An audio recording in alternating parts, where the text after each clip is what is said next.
Welcome to the Dispatch Podcast. I'm Steve Hayes. On this week's Roundtable, we go deep on American politics. First, we'll take a big picture look after the 2025 off-year elections and 11 months before the midterms at the two parties and who is better positioned for success next year and beyond. Then we'll look at the GOP heading into the 2028 presidential elections. Is J.D. Vance a shoo-in to be the Republican nominee? And finally, why does Donald Trump want to rename the NFL? I'm joined today by my Dispatch colleagues Mike Warren and David Drucker, and Dispatch contributor Chris Stirewalt, anchor of The Hill Sunday on News Nation and a senior fellow at the American Enterprise Institute. Let's dive right in.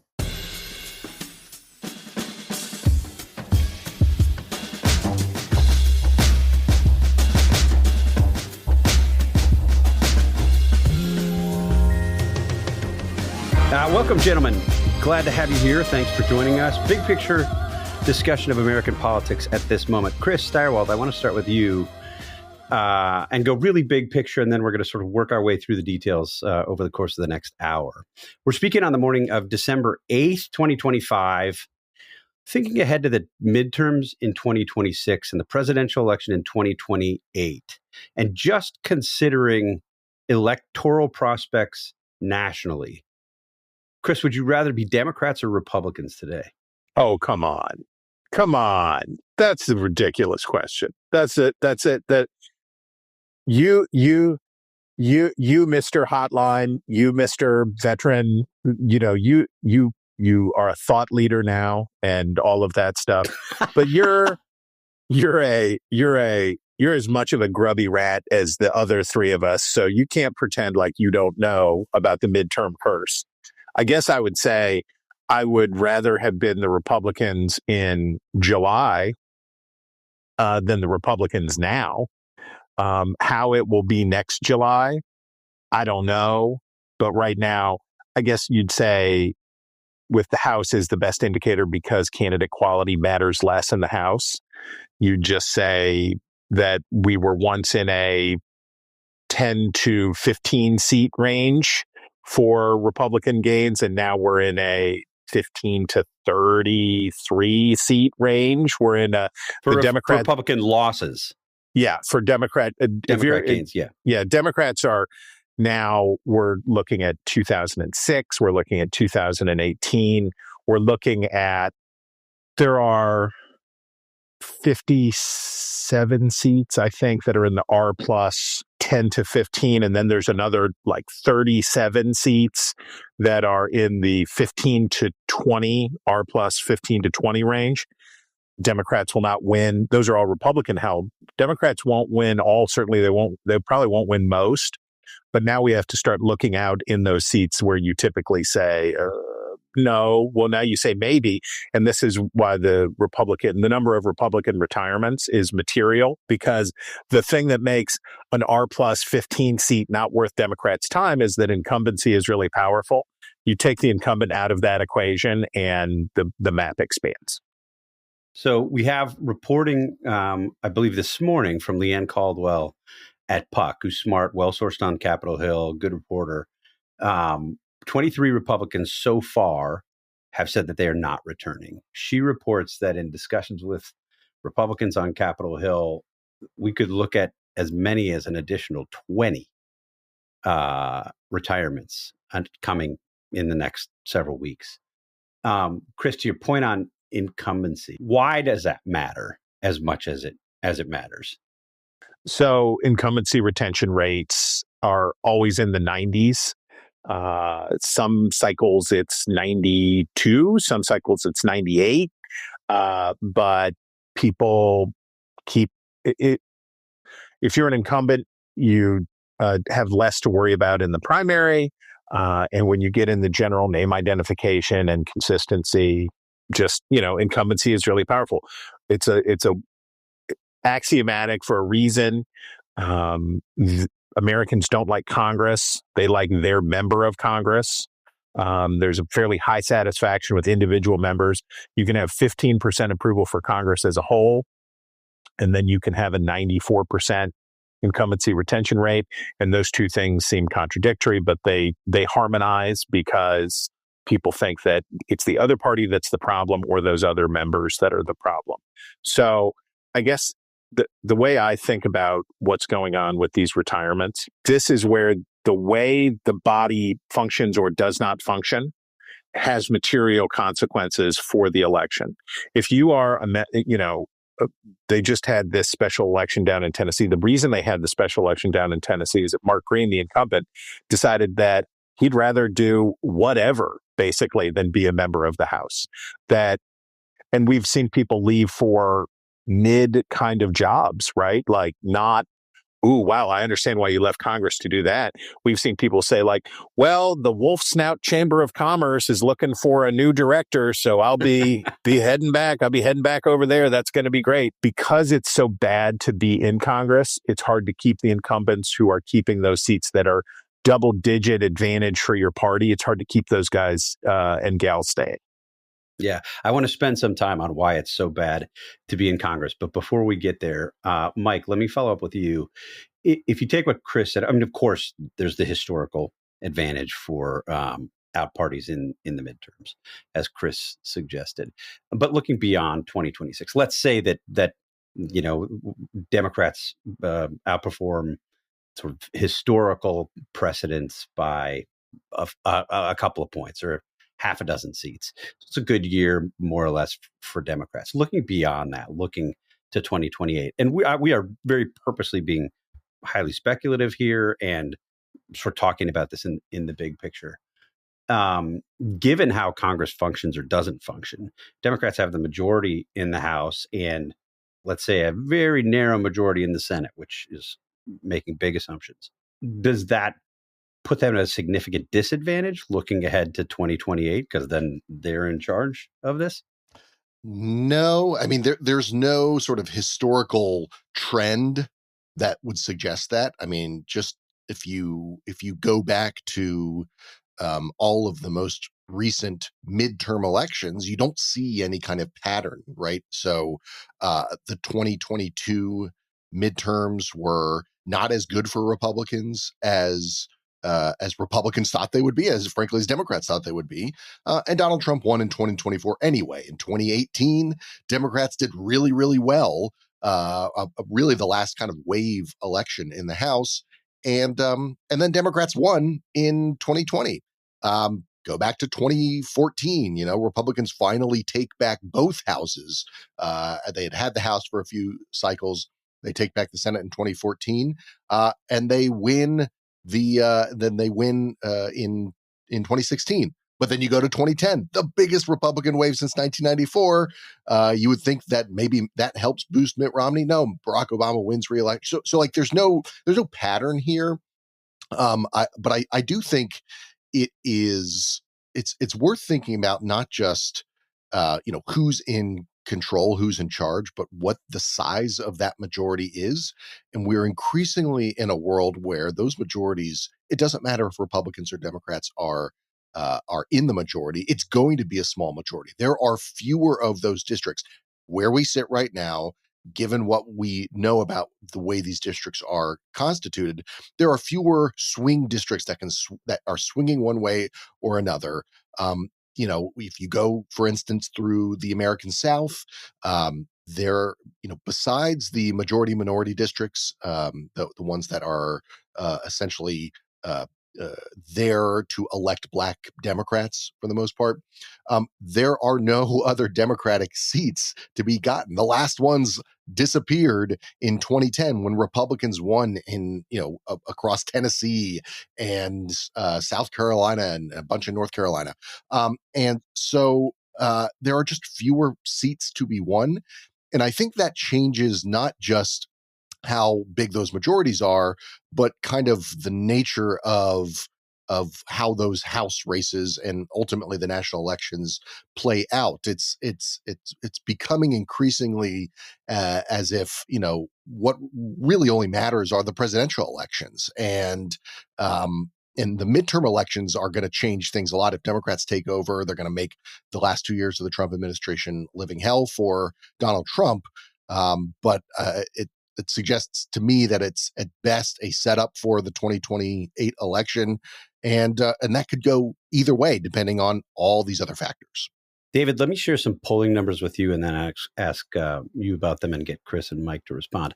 Just basic sort of big picture polling numbers. President Trump job approval. I'm getting these from Real Clear Politics.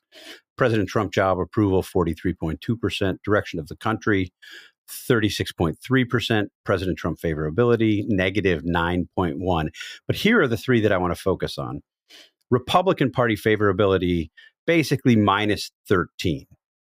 That's really bad. Democratic Party favorability, minus 23. That's considerably worse. But here's, I guess, a bright spot for Democrats. Generic congressional vote. Would you ask people, would you rather vote for generic Democrat or generic Republican? Democrats have a 5-point lead over Republicans in that generic congressional vote. Can you help us make sense of those numbers? Why would that be? Because the Democratic Party's poor numbers are reflective of the fact that Democratic voters do not like the Democratic Party. But it doesn't mean that they don't hate Donald Trump more and aren't going to show up in 2026 and in the midterm elections. Two things here. If we recall all of our coverage of the Republican Party's wilderness anti-establishment years, their approval numbers were regularly in the tank. You talk to Republican voters and they'd complain about the Republican establishment. And my party's led by a bunch of rhino squishes who are afraid to do anything bold, and they've turned their back on me. They showed up in droves in 2010 for a historic Republican gain in the House and huge gains in the Senate. They just didn't win the majority. Finally, in 2014, they pick up 9 seats, win the Senate majority.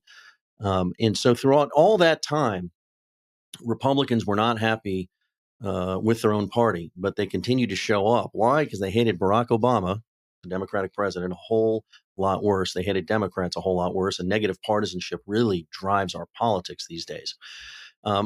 The second thing I wanted to point out is amid these horrible favorable numbers for the Democratic Party driven by their own voters, we now have a demonstration of my theory. They showed up in these key off-year elections in Virginia and New Jersey, Georgia, across the country to support Democratic candidates. And so we saw that even though they were unhappy with their party, they were happy to vote against the Republicans. I'd also, remind all of us that when you're fielding candidates as a party, those candidates are often the kind of, either in this case Democrats, but that's the kind of Republican I want in Congress. So I hate my party. He or she's going to do things differently, right? So you're able to vote for an Abigail Spanberger in Virginia, or a Zohran Mamdani in New York City, or unnamed members of the Public Service Commission regulating utility rates in Georgia, and say to yourself, these Democrats or these Republicans are not like those that I hate. One more thing I just wanted to point out here. I reported for the Dispatch earlier this year, I think it was early September, that Democrats did have to be careful, because if you looked at independent voters, they were more sour on Democrats generally than they were on Trump. And independents will tell you what's going to happen in a midterm election, often in every election. But particularly if you look at this past 25, 30 years, you look at the independent vote, and I can tell you what happened in the midterm elections. For instance, Democrats won independents by 2 in 2022, and therefore Republican gains were minimal. But what did we see in Virginia, New Jersey, and those other races I just mentioned? Independents in droves for Democrats, and the demographic shift that had gone toward the Republicans in 2024 just went back the other way for Democrats. So these approval numbers are important to understand for particular strategic reasons, but Republicans in this case cannot hang their hat on them and say, therefore, things aren't going to be so bad. Yeah, Chris, does that make sense? I mean, it seems like every other week, whenever we get a new national poll, the headline is something along the lines of Democratic Party at its least popular in history. In the history of polling, Democrats are less popular than they've ever been, and yet they do seem to have this advantage on the generic ballot. Do you buy David's explanation for why that's so? Yeah, only you can make your party unpopular. It's like only you can make your president a lame duck. Donald Trump won't be a lame duck in the purest sense until Republicans decide that he is. And I think for Democrats, there are all of those polls, that spate of polls that came out that showed how unpopular Democrats were. You just had to peel back one sheet, and there was the number is that 80 whatever percent of Republicans felt good about the Republican Party, and then 40% of Democrats felt good about the Democratic Party. And to David's point, that doesn't mean they're going to vote Republican. What are they angry at the Democratic Party about? They're angry at the Democratic Party for not doing more to get back at the Republicans. Their anger at their own party is rooted in their perception that their party is ineffectively battling what they view as a civilization-threatening, multi-generational nightmare for the nation. They are deeply alarmed, and then they look at Chuck Schumer and Hakeem Jeffries and whomever else and say, why aren't you more upset? Why aren't you doing more about this? That's what they're angry at them about. And the consequence, I agree with Mike very much. When we look at the relationship between the midterms and the quadrennials, the midterm electorate is about a third smaller than the quadrennial electorate, right? So it is voter intensity and voter propensity matters a lot more in the midterms because you're just not getting that last third of lower propensity voters who are very much Trump voters. And we can talk all about how the higher your educational attainment level and the higher your income, and the older you are, the more likely you are to vote. That's why Democrats did better in 2022 than they were. That's one of the reasons why Democrats did better in 2022 than they were expected. You bump the electorate out by a third, and you bring in a lot of weird voters, right? You bring in a lot of cross-pressured voters. You bring in a lot of low partisan affiliation voters. You bring in all of these folks. But who your core primary voters are have been with you the whole time. So that's a very long way of saying it doesn't matter what happens in the midterms as it relates to the presidential year. It matters what you think happened in the midterms, right? It matters what your voters believe happened in the midterms. Democratic voters in 2024 believed that Bidenism had worked and were therefore willing to be riding with Biden longer than they should. There's a lot of reasons. But part of what Donald Trump would not be president today if Democrats would have gotten the ass whipping, the booty whipping that they deserved in 2022. Right. If Biden may not have run. Yeah, he may not exactly. have run. And whether he wanted to run or didn't run, if the Democrats would have gotten the appropriate comeuppance for their bad governance, people would have said, I don't know what we're going to do, but we're not going to do this anymore. But then they got away with it, right? And it was like, well, that wasn't actually that bad. Maybe it's still working. Maybe just anti-Trump is enough, and maybe we can just limp by on this. So we can go back cycle after cycle after cycle, and we can see how in the 21st century, the story is a thing happens in the midterms. Dummies like us sit around and talk about what happened. Then I will shut up by saying this. The parties are weak, but there is still a party. It's a few million people, right?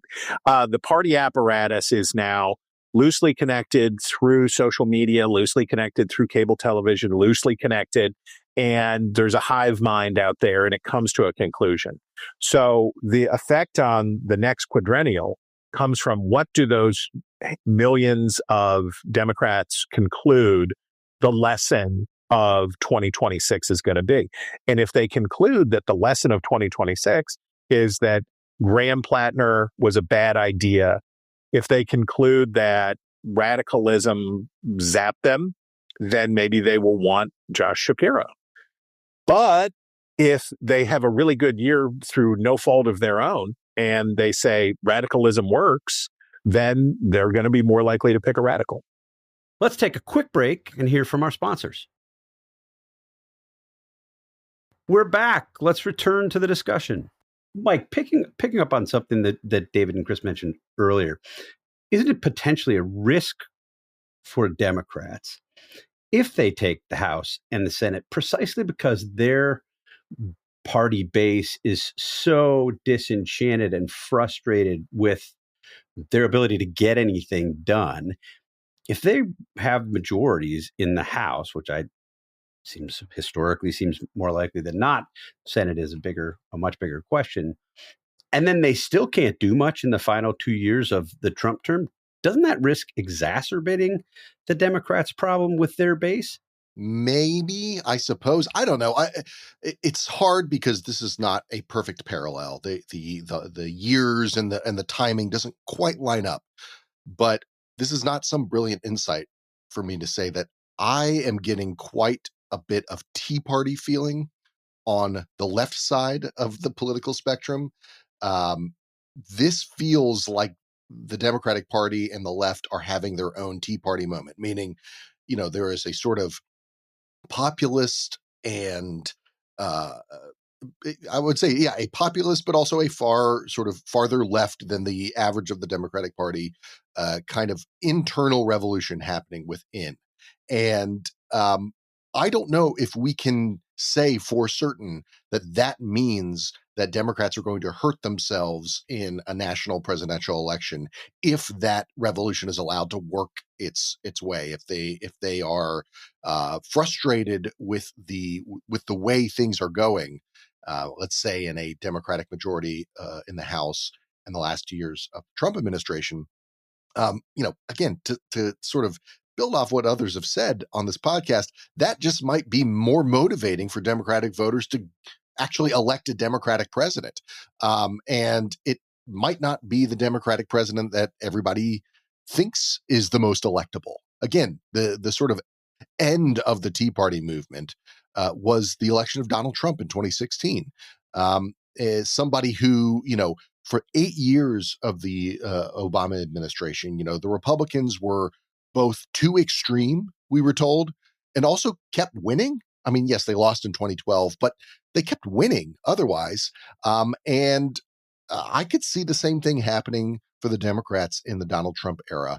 And the end of the sort of resistance is what used to be called the resistance in the first term of Donald Trump, is we get a more radical but electable Democrat in 2028. I don't think that's crazy.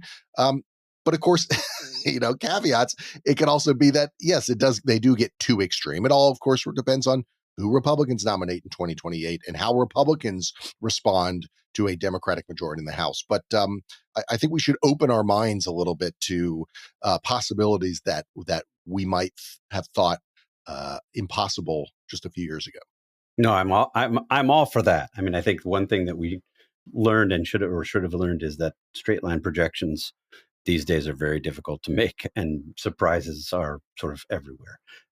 David, let me ask a little bit about that as it happens. As I said, we're recording this Monday morning. Colin Allred in Texas announced that he is no longer going to be a candidate for Senate in Texas. He ran in 2024, lost, but was regarded, I think, as a reasonably good, if you are looking for a moderate with statewide name ID, reasonably strong candidate. And he announced this morning that he was not going to be running for Senate any longer, that he was instead going to be running for Texas House District 33. And that leaves Democrats in Texas likely with a choice between young progressive James Tallarico and Jasmine Crockett, who is precisely the kind of hard left Democrat Tea Party plus person that Mike was describing there. What do you make of that development and the fact that Allred wasn't even, I mean, this is somebody who had lined up endorsements. He had a pretty good head start on fundraising. This was somebody who looked like a pretty formidable candidate. And I think when he announced, most people assumed that he was likely to be the Democratic nominee for Senate in Texas. Now he's out. Yeah, you read my mind, and to Mike's point about the Democrats having their Tea Party moment, the Tea Party era for the Republican Party was defined in part by their habit of nominating unelectable candidates in swing districts and Democratic states who gave them the feels and the vibes they wanted, who gave them the catharsis they wanted, but simply weren't a good fit for the statewide electorate or the district electorate, depending on what we're talking about. But as Jim DeMint, then a South Carolina senator, famously said during the 2010 election cycle, I'd rather have 40 Marco Rubios than a working majority. And the point he was trying to make is he wanted all of those that were pure of heart. Marco Rubio was at that time considered very pure of heart, obviously did run a successful campaign, was elected to the Senate. And so I was thinking about this morning, Steve, because here you have in Jasmine Crockett, a Democratic elected official who gives her party all of the feels and all of the vibes they want. She's a fighter. She's going to take it to the man. She's a good, rhetorician.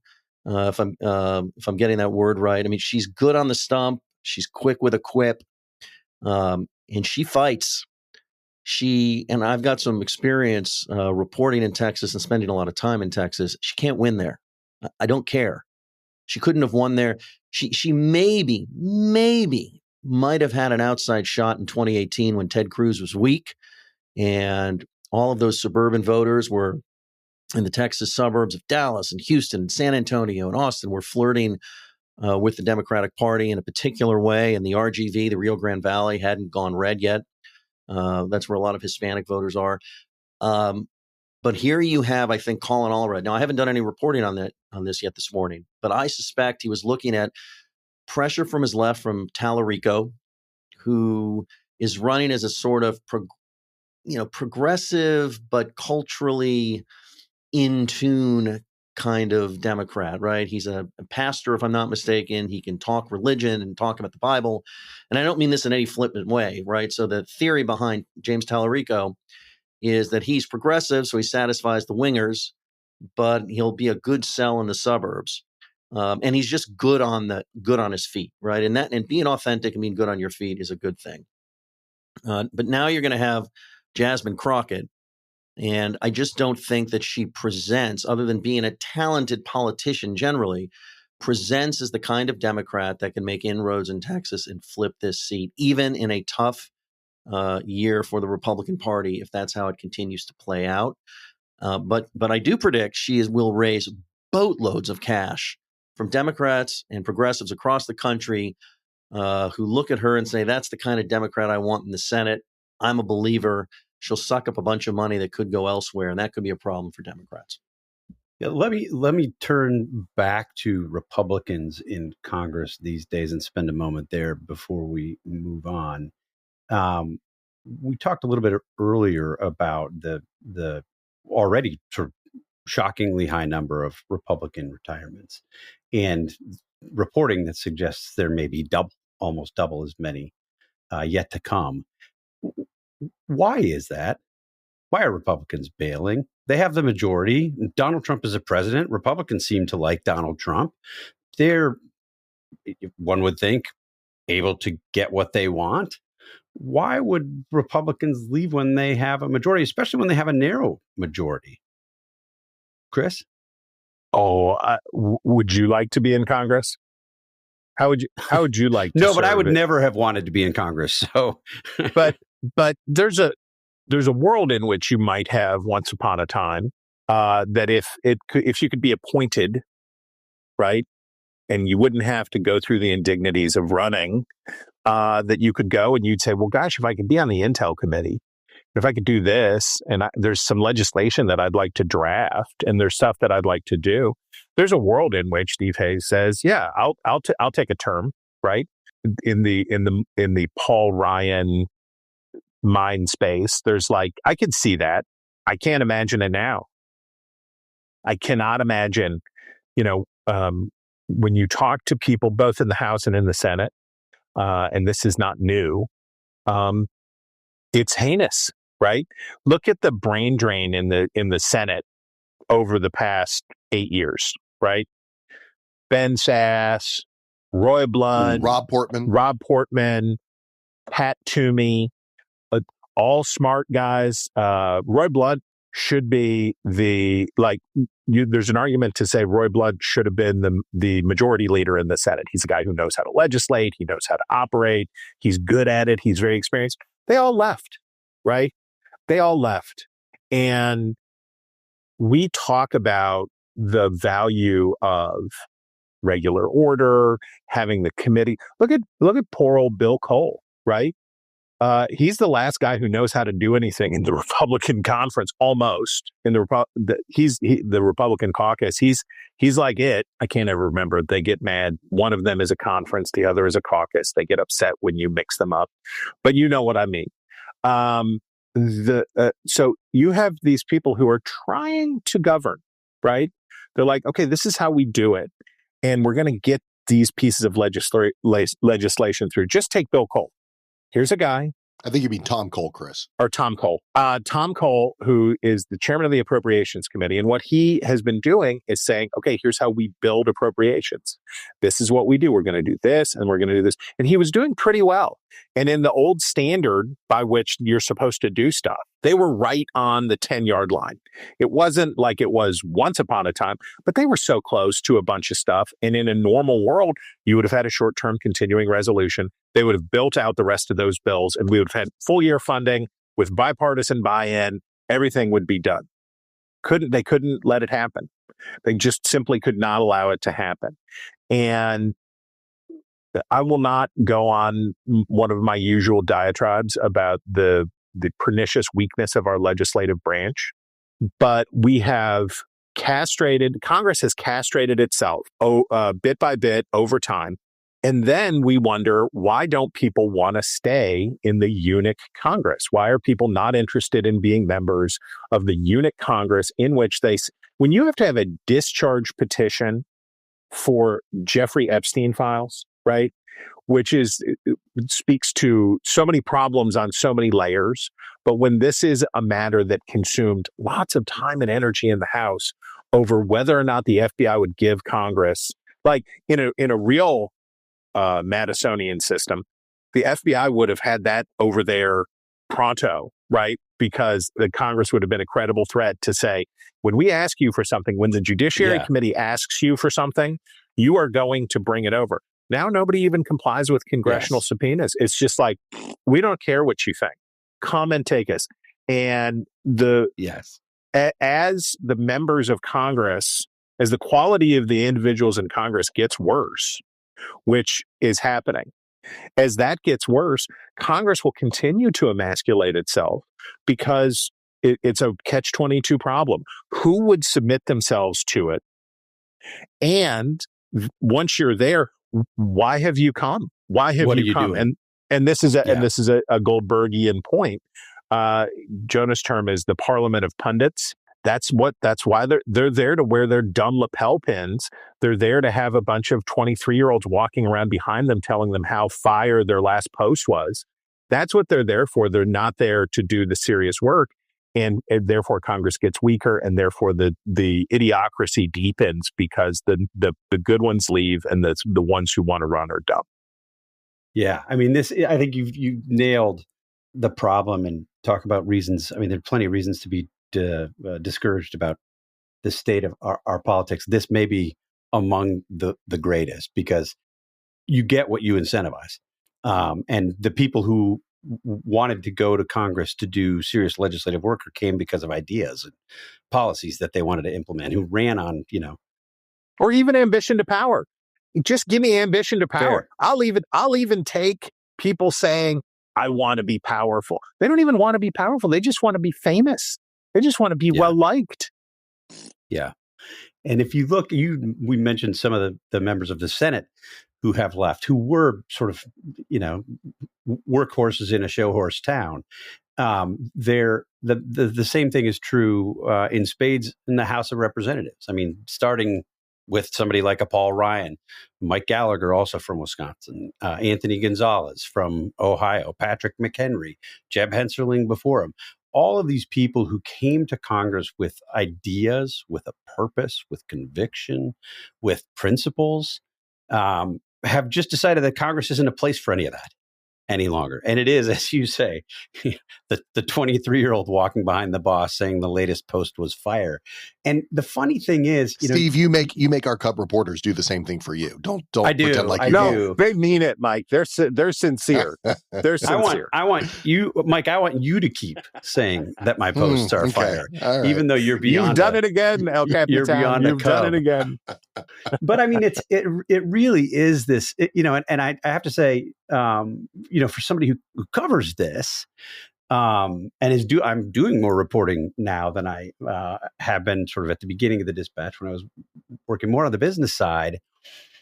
The idea of going and sourcing up with some of the clowns in the current Congress is just not like, this isn't why I got into the business either. Like, I don't know, sit down with an interview with somebody who cares most about whether their TikTok post is viral and has never given thought to sort of, wouldn't know who Friedrich Hayek is, or wouldn't have any understanding of what the founders thought about limiting government or, distributing power. It is discouraging. Is there any, Drucker, back to you, is there any, at the risk of really sending us into sort of depression level conversation here, is there any hope that this changes around? Like, what could change these incentives? You've been doing this forever. You were at roll call 140 years ago, I think. How does this change? I don't know. I'm thinking if I live another 140 years, we'll eventually get there. Look, I don't really have a good answer for you, but let me see if I can provide some informed speculation. First, I have to say, when I saw Lee Caldwell's reporting at Puck, my first thought was, wait, 20 of them are going to resign early? And I was like, oh no, they're just going to retire. So it didn't seem quite as bad, right? Like they're gonna finish their job for the election cycle, the job that they were elected to in 2024. Then they're going to leave. Okay, not so bad. But that just tells you where things are. That majority is so thin. I mean, just a few retirements and a few resignations, and Democrats are in the majority before the election. I don't know, Steve, what turns this around. I mean, I've been, like Chris and like the rest of us, on a rant about the Article 1 branch basically turning itself into the Article None branch. And I don't know why. Pretty good. That's pretty good, Drucker. I'm here all Wow. week. Tell your friends. Put that on a T-shirt. Look, and it's really hard to explain this to like regular people who don't have to live in our bubble. Being a member of Congress, whether you're a senator or a representative, is actually hard work, and it's not easy. Unless you live in the DC suburbs, or you're in a close-in House district, or you're, Maryland senators, Virginia senators, you're leaving your family and your home and your hometown 4, sometimes 5 days a week. And you're not seeing your kids. You're not seeing your spouse. Of course, if you move your family here, so you don't have to do that, you're accused of going to Washington and you lose touch with your home district and they can come after you. And then when Congress is on recess, everybody says, why are they taking a 6-week summer vacation? I don't get a 6-week summer vacation. And I don't know how to explain this to people to get them to believe me, but like, that's when I go to the district to cover members of Congress often, because they're working. They're going into their district office. They're glad handing. They're meeting with, local elected officials. What do you need from me? They're going to the Chamber of Commerce to find out what business leaders need. So it's just a really thankless job. And after taxes, doesn't pay all that much. You don't get a housing stipend, which is why a lot of members of Congress live in their office or are self-funders. And everybody complains about, why do we have all these wealthy people here? I have one solution that maybe would help Congress get back to some modicum of, like, as Jonah likes to say, what is it that you would say you do here? And that is, I think in retrospect, the worst thing that ever happened was Newt Gingrich, the incoming Speaker of the House after the big 1994 Republican Revolution, term-limited committee chairman. And all of the power since, and especially as the years go on, becomes more and more centralized in leadership. And so you don't have long-standing, powerful committee chairmen that have jurisdiction over major policy questions. that can outlast leaders, can outlast presidents, and therefore can distribute that power to members of their committee. So if you were on, in the House, if you were on Energy and Commerce, or if you were on Appropriations, if you were on Armed Services, and your chairman was powerful, you were powerful. And then everybody was invested in the legislative process. Everybody had power. Everybody wanted to exercise power. Although I'm very critical of House Republicans, in particular these days, but House Democrats are no different. And this is even true in the Senate, just less so, of everybody just willingly abdicating power to the presidency as long as it's their guy.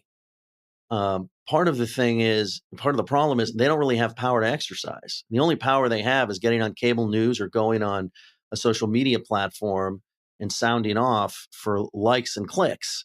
But give these guys some real power, and maybe over time, combined with just getting sick of this whole thing, you'd start to see a redistribution of the power back from the president. Maybe they would just take some of their power back that is there for the taking, I guess is my argument. If somebody was showing them, see, you have power to use. I think especially for the newer members, they're like, what power? Everything happens in leadership anyway. So I need to play this other game.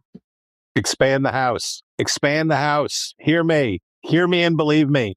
Expand the House after the 2030 census. We need another 218 members of the House. We've got to increase it by 50%. We have to bring down the value of individual House seats. It has to happen. I agree with David wholeheartedly, completely, that we have to re-empower the committees to do their work. This is essential. Committees are supposed to be important, and having this game where the leadership pulls out the bill at 11:59 p.m. and says, vote for this or die. And by the way, the leadership, as instructed by the president, if it's their own parties in charge, that is essential. But a million people is not the right number of people to have in a House district. And we do not have an appropriate outlet for populist sentiment in the United States, because populist sentiment is supposed to flow into the House of Representatives. And we've turned it into a mini Senate, and it's a problem. All right, I'm done harumphing.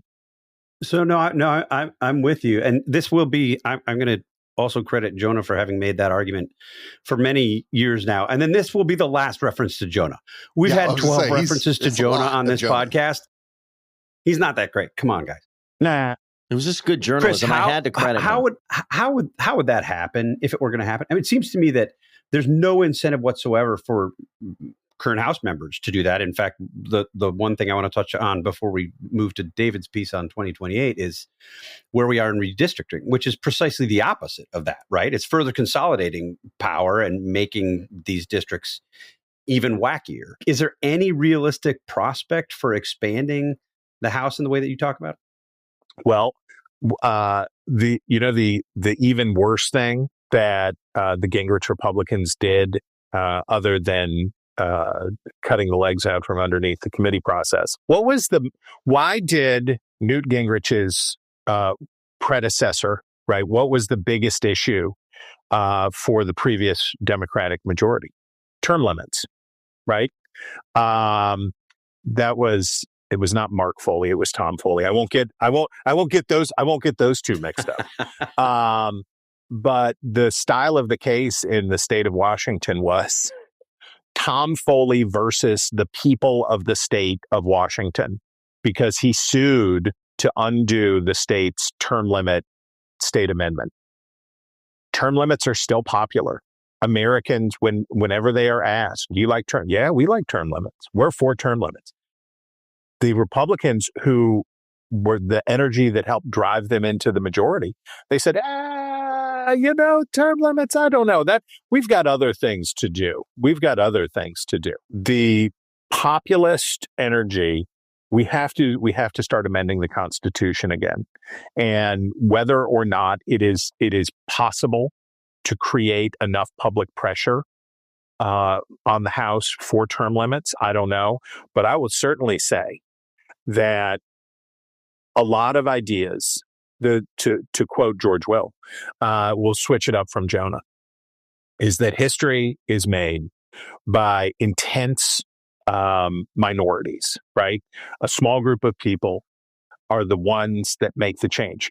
We are closer now. Ranked choice voting didn't have a good run in 24, but primary election reform is something that 10 years ago was like, yeah, but how do you get people to engage on? It's happening, right? It's happening in fits and spurts in different ways in different places. I know that there is a potential coalition. Conservatives are a kind of liberal, right? It's a flavor of lowercase l liberalism that loves the Constitution and the founding, and that's what it's trying to conserve. There is a coalition of people who have different ideas about what to do with government power, but believe in the way that the Madisonian system is supposed to work. And the pressure from the both ends of the horseshoe, parties argue between each other, parties argue over ends. Within each other, parties argue over means. What are the appropriate means for us to pursue in order to achieve the ends on which we agree so that we can then go fight with the other party? Whether or not we can expand the House, whether or not we can have meaningful reform of our heinous, destructive primary election system, whether or not we can do these things depends on whether the coalition can occur where people say, I disagree with you about the ends to which we would use these powers, but I agree with you about the necessity of preserving the system and restoring the system. Is that possible? I don't know. Weirder things have happened. Feels like this very people who are walking away from Congress and these positions of responsibility are the ones who care about the means and the process and the things, which is another reason potentially to be discouraged. Not that we need to keep giving people reasons. Speaking of, sorry, we all came into this podcast in a great mood. I spent a long time talking about my avocado toast breakthrough. It's the most wonderful having a time of the great year. conversation, and I feel like we're in the middle of this spiral. And that's before I ask Mike to give us a quick summary before we get to David's piece from last week. Quick summary about the state of the redistricting battles and discussions, which I think are, at least for me, reasons for further frustration. Mike, what's going on with that?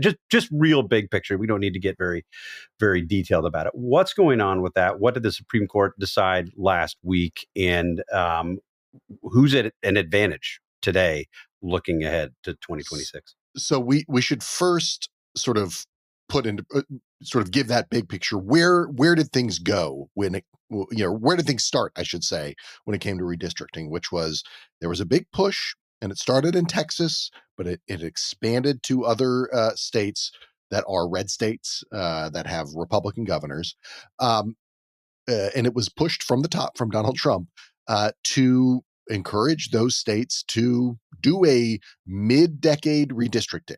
Just, as a standard operating procedure, it's after that census, that 10-year census every 10 years, that reapportionment happens and redistricting happens as a result, once we know who's in and how many people are in each district. And these Republican governors, again, starting in Texas, tried to do exactly that. Tried to get a more favorable for Republican district map. And there were efforts to do this in other red states. And in response, Democrats in blue states tried to do this as well. There was a referendum on the ballot in California in 2025 in order to essentially undo what was threatened to be done in California. And so this was what was happening. It was sort of blatant. It was sort of obvious. Yes, we are basically all trying to fix the rules, change the rules in the middle of the game in order to advantage us. But there was some interesting pushback from places that you might not expect. A place like Indiana, for instance, there were a lot of Republicans in the state legislature there who were opposed to this. They didn't like that they were sort of being strong-armed into doing this. And so the combination of sort of some of those kind of surprises plus the pushback from Democrats, I think ended up putting us in a place where the effort to kind of redraw maps in states to give Republicans a better advantage so that they could maybe even avoid getting wiped out in the 2026 midterms was that it was ended up being a wash. And yes, okay, so that brings us to the Supreme Court decision, essentially allowing Texas to do what it was going to do, and I think sort of letting states make these decisions, and letting states make these decisions in the way they're going to make it. But I think ultimately, at the end of the day, it's going to be kind of a wash. We have not been talking about how the midterm elections are going to go in the Republicans' favor because of all this redistricting, because it turns out that it's not so simple. It's not so easy to kind of remake the map and help your party keep a majority. And am I right, Mike, to suggest that the reason that we're having these conversations is because Donald Trump very openly just said, I want Republicans to have more seats. Like, this is what we're doing. Go do this. There was no hiding it. There was nakedly political. Right. Absolutely. And we should be very careful to make clear that while Donald Trump, I think, was the most candid and open about the political motivations here, the political motivations themselves are not new. I mean, that's what redistricting has been for decade after decade after decade. It's what gerrymandering is. Gerrymandering goes to the beginning of the country. Right. Let's take a quick break to hear from our sponsors. And we're back. Okay, I want to turn, in the time that we have left, I want to turn to David, to your piece last week, which I found fascinating for about 20 different reasons. You wrote about 2028, and in particular about J.D. Vance and his prospects. And first, just to set the table, it feels really early to be writing about 2028. And in fact, it's not at all early to be writing about 2028. This stuff is happening behind the scenes. The people who are going to run are preparing to run. They're talking to consultants. They're bringing on additional staff. They're doing their own polling to test viability. All of this stuff is happening, and we're 3 years out from the election. So I'll defend your decision to report and publish this piece, because this stuff is already happening. The question at the top of your piece is fascinating. I'm just going to let you describe it, and then I'll push a little bit on it. But the question that you posed is, will Vice President J.D. Vance have a 2028 primary challenger?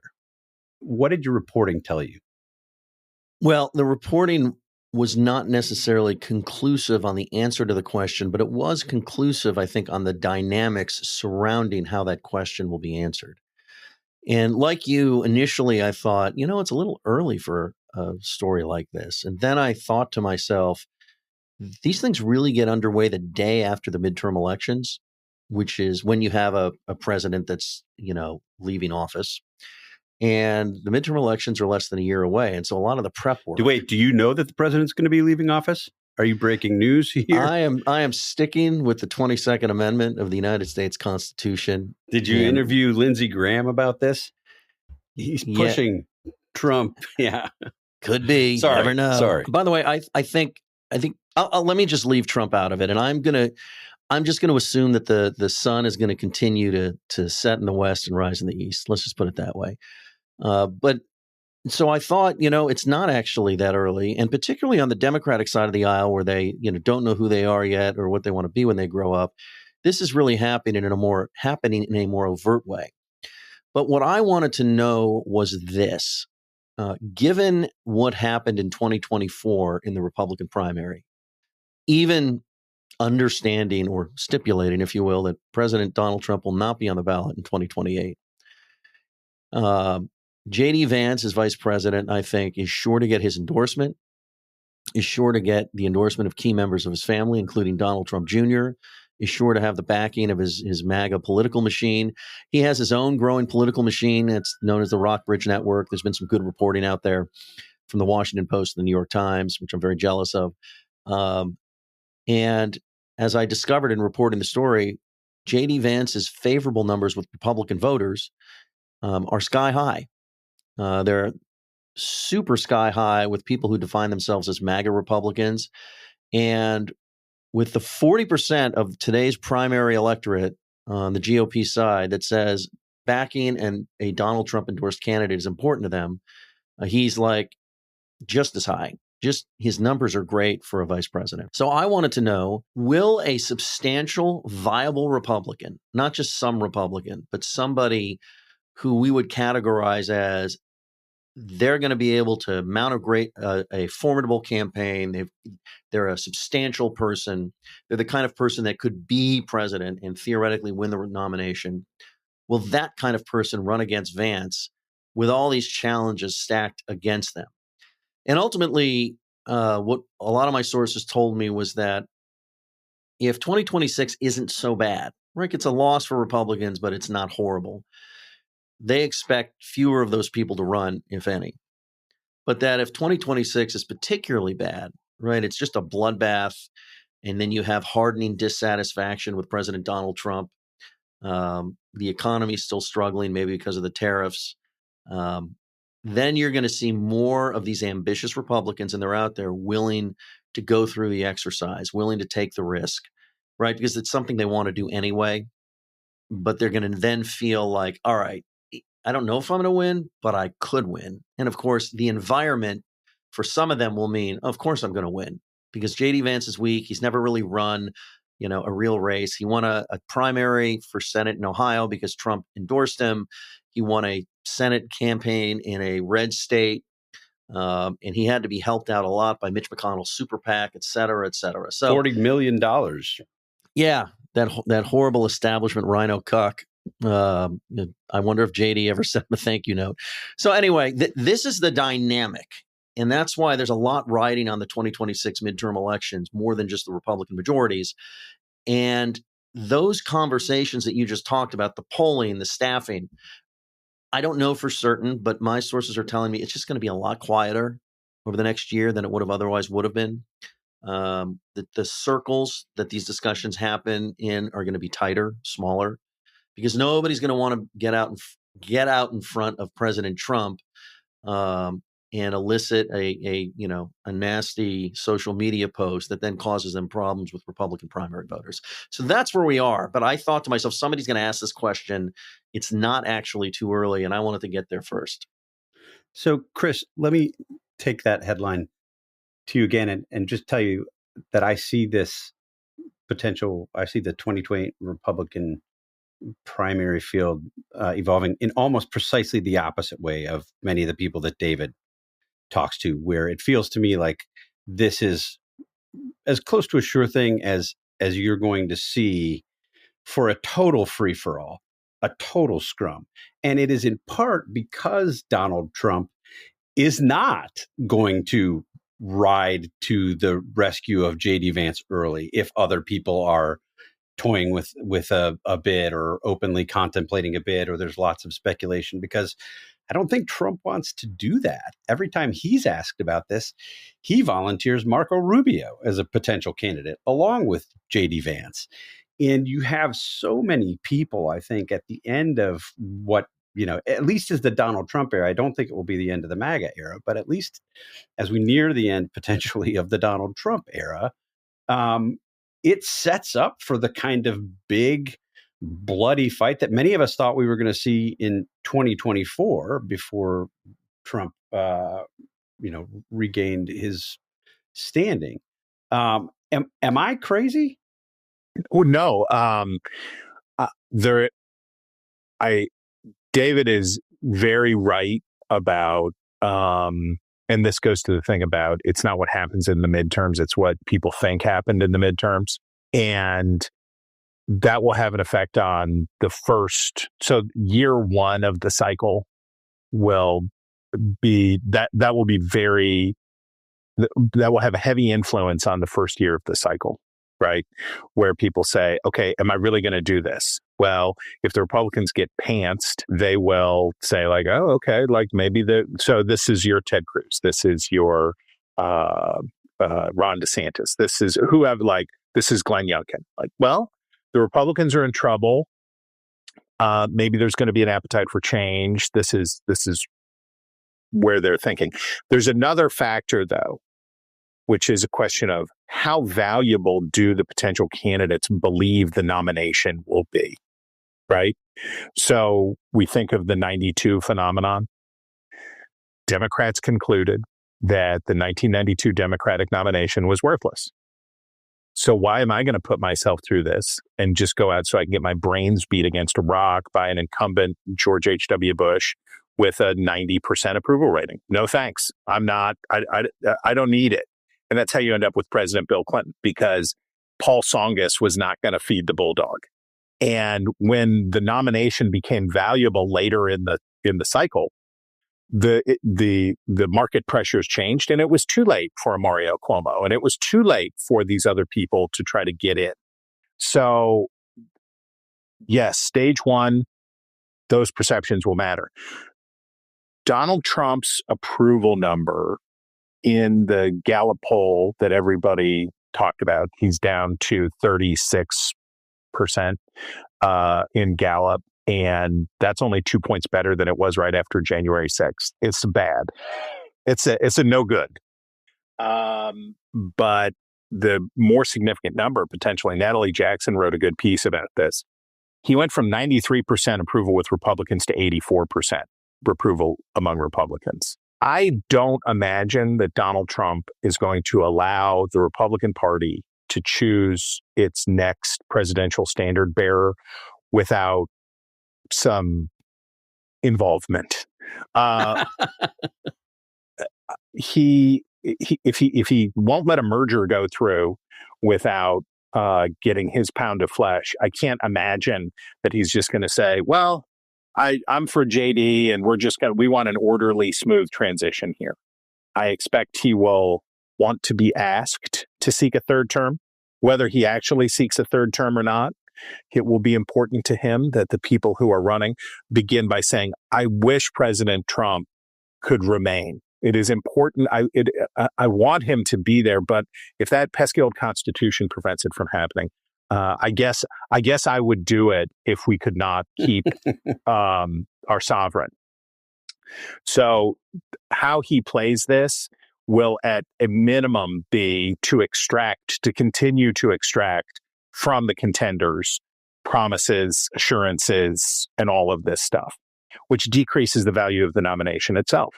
But the biggest question is, let's say Donald Trump is, 15 points more popular with Republicans than JD Vance. I don't know. Is it 10, 15 points? So you tell me in January of 2028, what is Donald Trump's approval rating among Republicans? If it's over 90% and he is allowing JD Vance to proceed unmolested, then it's JD Vance's. The perception among Republicans is that Trumpism has failed. And to David's point, the midterms are an input on that, on the psychology of those millions of people who make up the broad Republican elite. That will go into it. But also will go into it is, how's it going? Right? If you had a 3-month run that was like the 3 months that the president is going to conclude the year 2025 with, good luck, JD Vance. Kiss off. Like it won't happen. So it's not too early to talk about this. David Drucker's reporting on the machinations of the powerful inside the parties is always essential. It's not too early to report, but it's way too early to say. You tell me what the GDP numbers look like. You tell me what the public sentiment is, and then we'll know. Yeah. Mike, just real quickly on the question of Trump's approval, there was a very interesting poll released by the Manhattan Institute this past year, looking basically at the future of the Republican Party, potential candidates, the makeup of the new coalition, new Republican voters. Fascinating poll. We'll put it in the show notes for people to dive in on their own. But one of the things they asked about was favorability of figures on the American right, both with U.S. voters broadly, with Democrats, with Republicans, with independents. Among Republicans, Donald Trump's is plus 73. Which, as Chris suggests, is strong, but could be stronger, certainly. JD Vance is plus 68. So 5-point difference right now, but that's pretty good for JD Vance with the core Republican voters. They actually ask about what they call core Republicans, which are old school traditional Republicans who have voted for Republican presidential candidates back to 2016 and before that. And Trump is plus 91 with those voters. JD Vance is plus 85 with those voters. So I do think there's sort of enthusiasm around Vance, likely because of his association with Trump, the fact that he's Trump's vice president. Having said that, I would say JD Vance is, to me, is not a very likable potential candidate.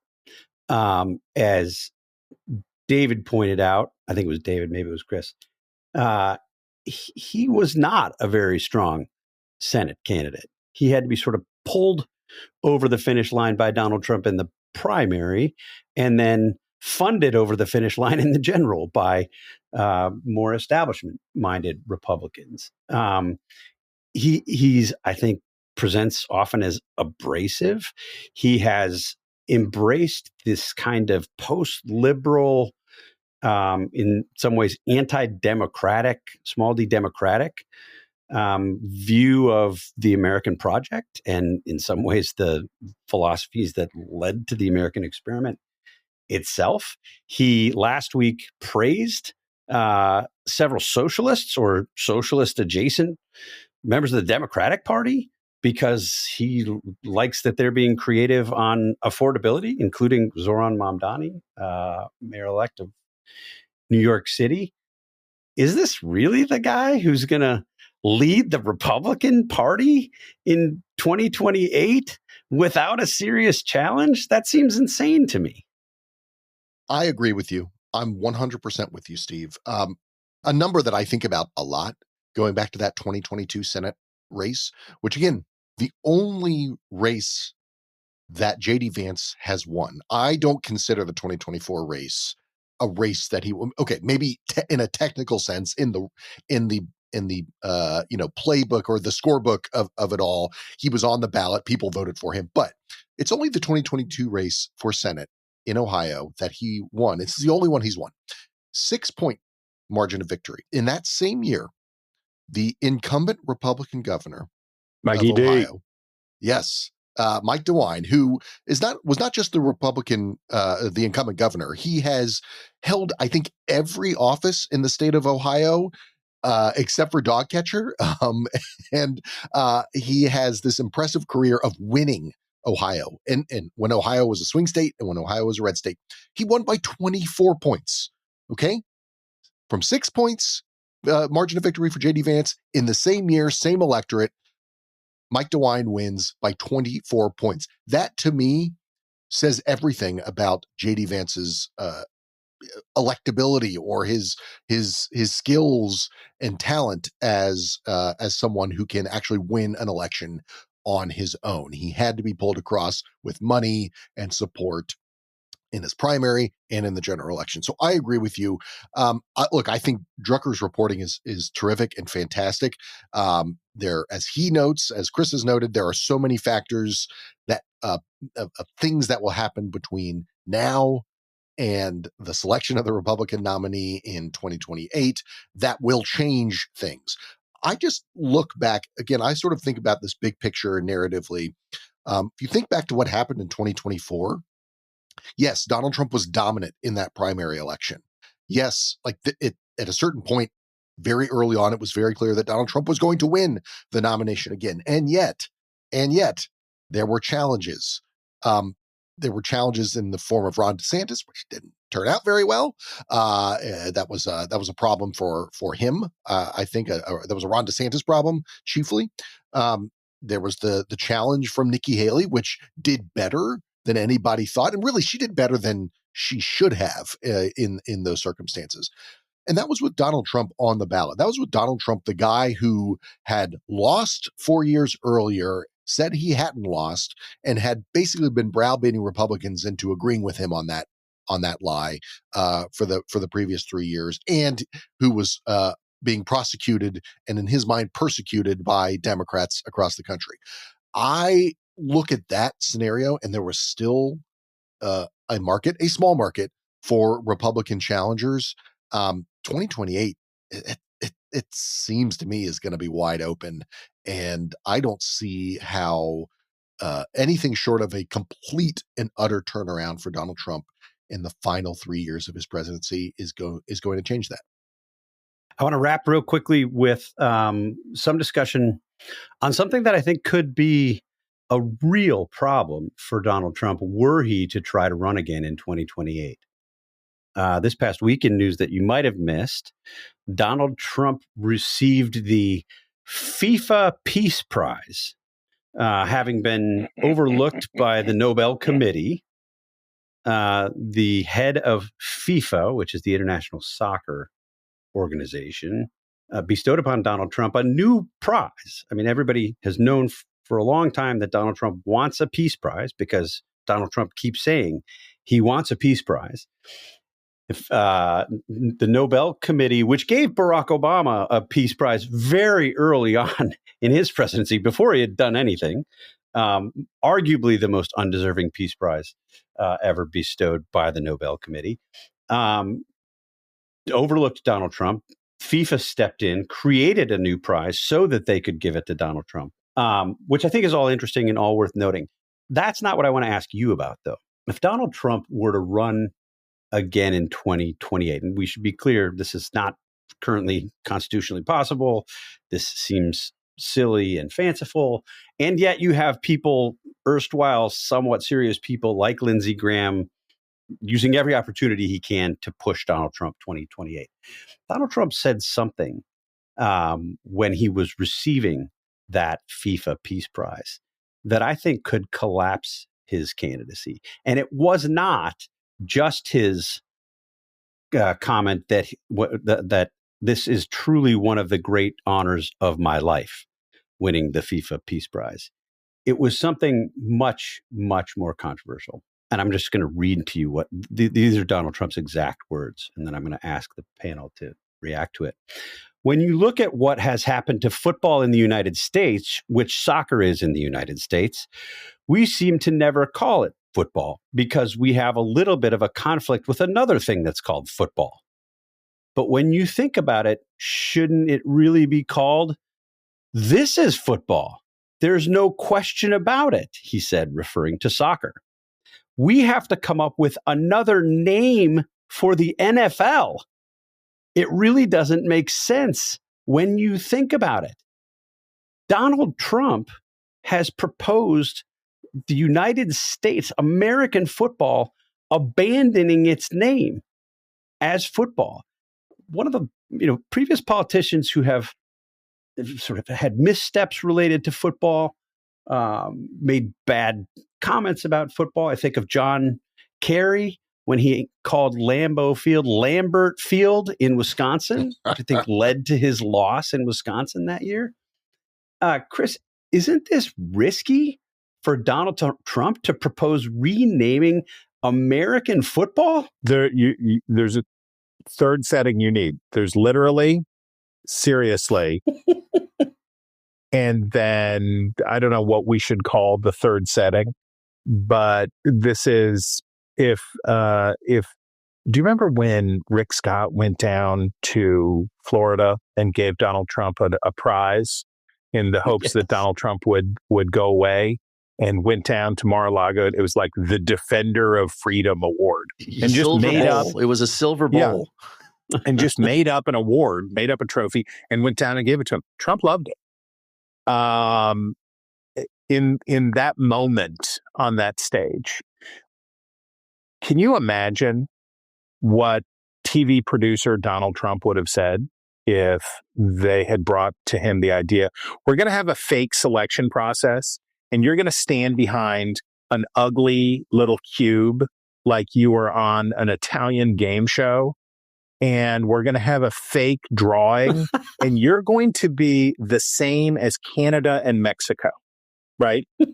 Every American president would have said, absolutely not. I don't want anything to do with soccer. Number one, we don't want anything to do. No, thank you. No soccer over here, please.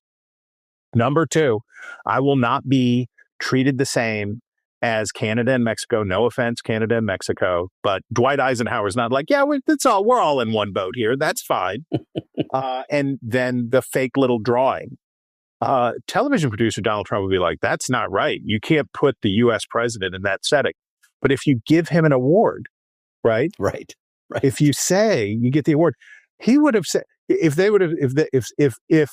head of FIFA, whatever, I assume like Qatari owned weirdo is the head of international soccer, whatever, if he would have said, and do you think also that American football should be abolished? Well, I think we're looking into that very strongly. I think we're very strongly looking into that, and many people are saying that there's a lot of reason to do that, and we're in the next, I would say in 2-3 weeks, we're going to have an answer for you about what we come up with that. Is Drucker, is this the most prestigious award that Donald Trump has received since Rick Scott awarded him, as Chris mentioned, the NRSC quote champion of freedom, little bowl? Yeah. By the way, Chris, I think literally, seriously, and idiocy. That's what I'm. Yeah, there you go. There you go. You're on a roll. By the way, so in my book, in Trump's Shadow, I actually reported on that Freedom Bowl. Full disclosure, my wife is Rick Scott's fundraiser, Freedom Bowl business partner. But what I noted from a political aspect in my book was that it was purely a bribe to keep Trump out of the primaries. Sir, it, by the way, didn't help enough, as it turned out. It helped in some states. He just wanted the president, Senator Scott, to stay out of certain Republican primaries, all Republican primaries, if he could get him to do so. So he came down there with a peace offering. And everybody knows that this FIFA Peace Award is the please don't shut down whatever American city is supposed to hold our World Cup match Peace Award. It's just, we think you're great, sir. Leave us alone. And Donald Trump will say almost anything nice about anybody, as we've learned over the years, and recently with New York Mayor-elect Zoran Mondani, if you're nice and cordial and polite to him and say nice things. And that's all this is. And that's all this stuff will ever be. And so it's funny. I will say that Trump can get away with bashing American football. The vice president of the United States, J.D. Vance, cannot. And that'll be the difference between the two if Vance ends up as the Republican nominee next time around. I mean, I'm going to resist the temptation here to do my own bashing of American football after the larceny that was Notre Dame's exclusion from the college enough with you papists. Enough. But you beat the Bears, Steve. Unbelievable. I was happy that the Packers beat the Bears, but Notre Dame being in the college football playoff from November 2nd until they suddenly weren't. It's karma. No real. Those guys have gotten away with stuff for years. Karma. Tell Pope Leo to send the Swiss Guard, okay? Like, you got an American Pope. Tell him to send the Swiss Guard. Yeah. But we're not gonna, I shouldn't tolerate this anti-Catholic bigotry that we're seeing right here from the panel. But we're gonna move on because I want to give Mike a chance to weigh in on Trump and this award. Mike, is there anything that somebody could say or do? We've talked about Rick Scott's NRSC Champions and Freedom little bowl that he gave Trump. We've talked about the FIFA, Freedom Bowl. We've talked about the FIFA Peace Prize. We've had NATO chief call Donald Trump daddy. Is there anything that would be too low for these public figures to do to get themselves in Donald Trump's good graces? And do you have any predictions about the kinds of things we might expect to see? I think this is supposed to be a family podcast, so maybe I should withhold what I'm really thinking in terms of what we could see. No, I think the answer is no. There is nothing that is too low. I think the one big difference when you're talking about sort of international organizations and countries and those sort of things is from the first term that Trump has had to this current second term is that they have all figured out what it is that Trump likes. And this is what he likes. This is what he needs. This is how to get on his side.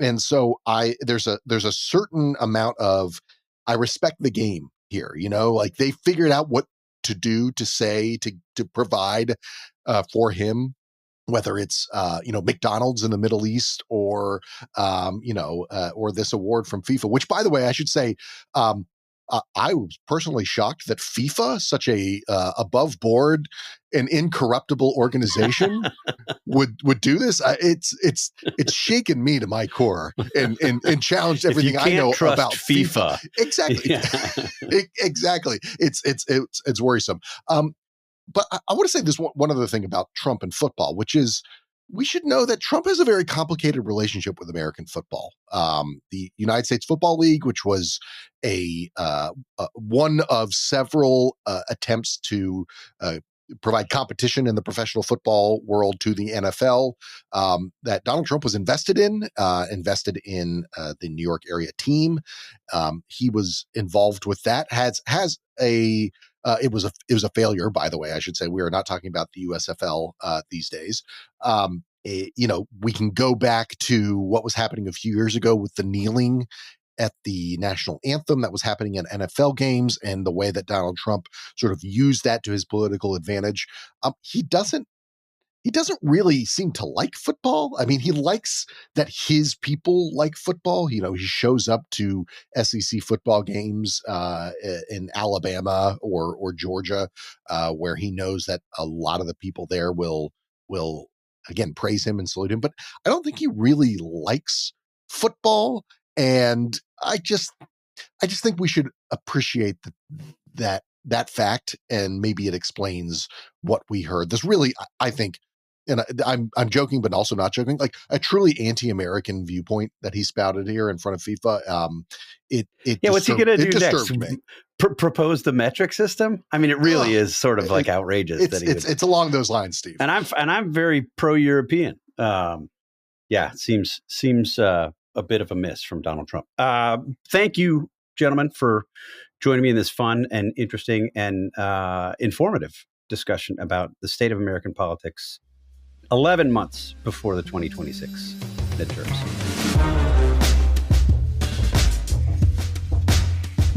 If you like what we're doing here, there are a few easy ways to support us. You can rate, review, and subscribe to the show on your podcast player of choice to help new listeners find us. And we hope you'll consider becoming a member of The Dispatch, unlocking access to bonus podcast episodes and all of our exclusive newsletters and articles. You can sign up at thedispatch.com/join.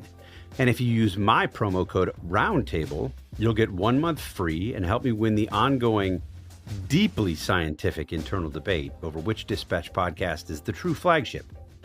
And if ads aren't your thing, you can upgrade to a premium membership at thedispatch.com/premium. That'll get you an ad-free feed and early access to all episodes. It'll also get you 2 gift memberships to give away, access to exclusive town halls with our founders, and a place in our hearts forever. Shout out to a few folks who joined as premium members this week: Steve Sellers, Jeff Ferguson, and Nikki Hudson. We're glad to have you aboard. As always, if you've got questions, comments, concerns, or corrections, you can email us at roundtable@thedispatch.com. We read everything, even notes from those of you who think the FIFA Peace Prize is a thing. That's going to do it for today's show. Thanks so much for tuning in, and a big thank you to the folks behind the scenes who made this episode possible: Noah Hickey and Victoria Holmes. We couldn't do it without you. Thanks again for listening. We'll see you next time.